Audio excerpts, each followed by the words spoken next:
The Vergas Show is brought to you by Spanky Stone Hearth, casual fine dining on beautiful Rose Lake. Vergas State Bank, your locally owned community full-service bank. Vergas Event Center for gatherings large or small, including weddings. Vergas Liquor Store, where all the profits profit Vergas. Make the right call.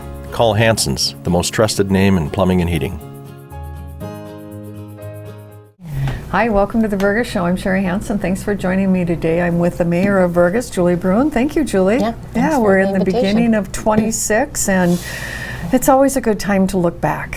And it's important to look back. It is important. Yeah, it's not all. Yeah, you need to, and we need to remember that, and because you can't go forward unless you know what you've learned from when you're looking back. So I just love your State of the City address, and I'd like you to highlight a few of the things that you had in it. You've already presented it to the council, correct? Yes. Mm-hmm. Yes. And so tell me about what we have written here. I like the first line. The past address was focused on planning, vision for the future, and partnerships, and they're all important, but this year about resilience. Yeah, it's kind of been an evolution since I became mayor to just really build in some of these concepts and principles to just really organize where we're going, and so that we can make advancement and progress. So this year we really worked on resilience, and it just kind of came about because we had some grants that we started to focus on some energy and environment. So that was brought it, and resilience is just that capacity to anticipate, respond, adapt to a disruption. It could be a climate, it could be a major power disruption. We could have a water failure. Absolutely. It's that ability to kind of plan for that and make sure that all the essential functions that you can respond, survive, and grow from it. So, 'cause so often things are out of your control. Exactly. And then the human response is panic or like, what are we going to do? And so having a program involved, it makes a difference. Yes. Yeah. So the grants that we received from the Empowering Small Minnesota Communities and the Regional Sustainable Development Partnership, where that got us to the point of we'll be putting solar on the event center, plus we'll have a battery bank. So if there was a major power failure, residents can come there, charge their phones, charge their computers. If they have medical equipment, they can stay there, use the kitchen. It will be fully powered off of this battery bank. So what that a comfort. was, yeah. Oh yes, yes. It we felt we really benefited from this beyond the municipal buildings becoming very energy efficient. Right. We were able to build that response for the community, and we know getting solar and becoming more energy efficient with the money that we got from the Minnesota Pollution Control, we were able to weatherize our buildings and make them more efficient. Sure. Costs less money, which impacts residents. Of course it does. When we have to spend less money. Yeah, you know what it's like in your homes. You're continually trying to do that. And here you're talking about 350 people that you want to be responsible for. Yeah. Exactly. Well, that's awesome. Tell me a little bit about comprehensive plan. That's been the big key word for since 22.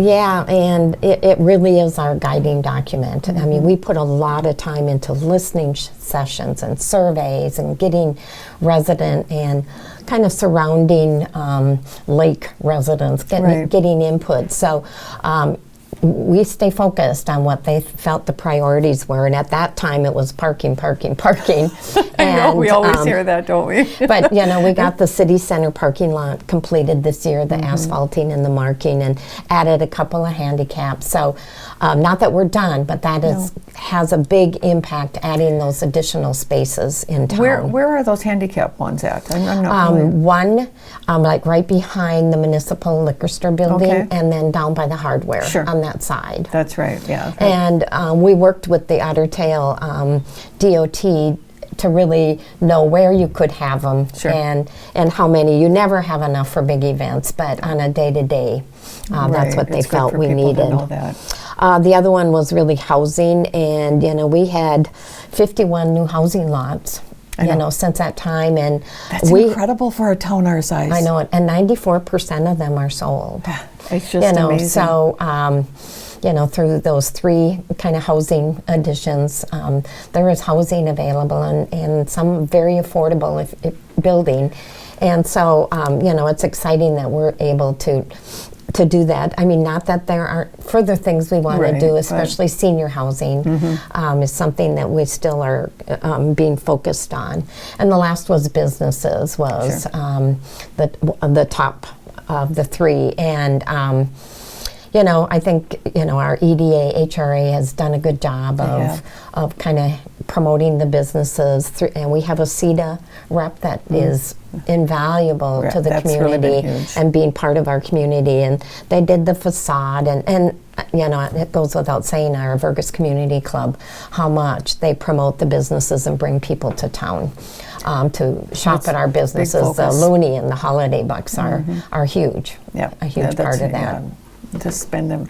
Now, you mentioned EDA. I'm hearing vibes about a daycare. Tell me a little bit about that. Yes, it really, we have no daycare in town anymore. No. I can remember years ago, I think there were 4 or 5, and now there are none.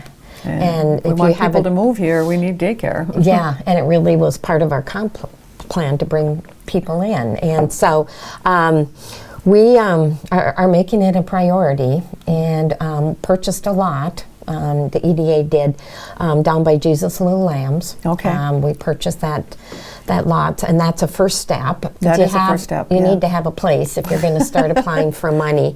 And then we've put together a daycare committee, and they will start meeting, and a CEDA representative completed all the training, and she'll be leading us through this. And the EDA, HRA, they went and visited, I believe it was Perm and Ottertail and New York Mills, who have recently done some daycare.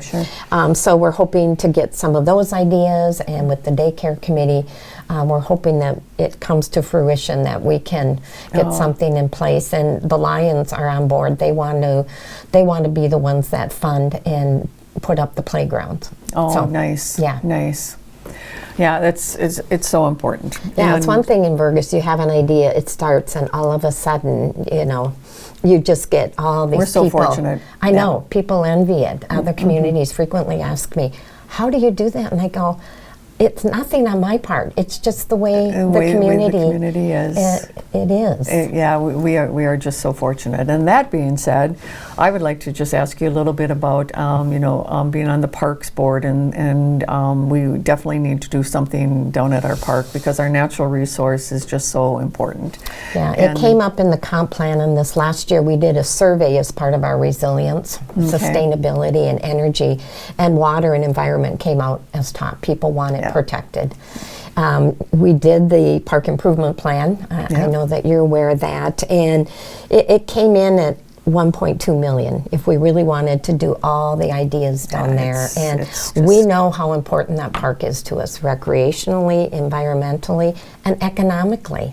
It brings people to Vergas. So we recently did a resolution and submitted to the state legislature to have a half-cent sales tax on retail sales in Vergas, permission for us to proceed and bring it for the vote on elections in November.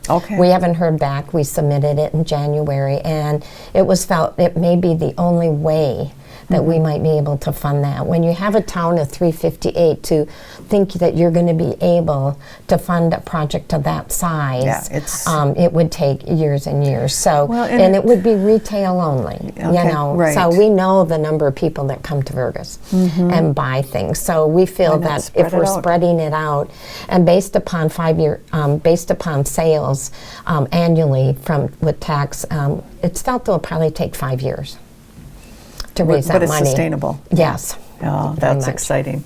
Well, Julie, we could talk a lot about these things, but we do have to wrap it up. What would you like to say, to finish it off here in summary?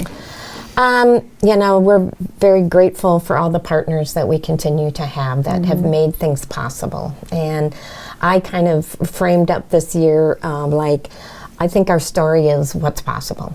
I mean, it's crazy what is possible for a small town. If you use data, have partnerships, stay committed to your vision, and then just really have community engagement. All of this was possible because of that. Well, and it takes a leader, and it takes someone who, you know, is willing to put the time in for the grants, to put the time in, you know, because the grants and the different programs, I mean, when I look through this state of the, be sure and take a minute and read it. I know it was in the Frazee form.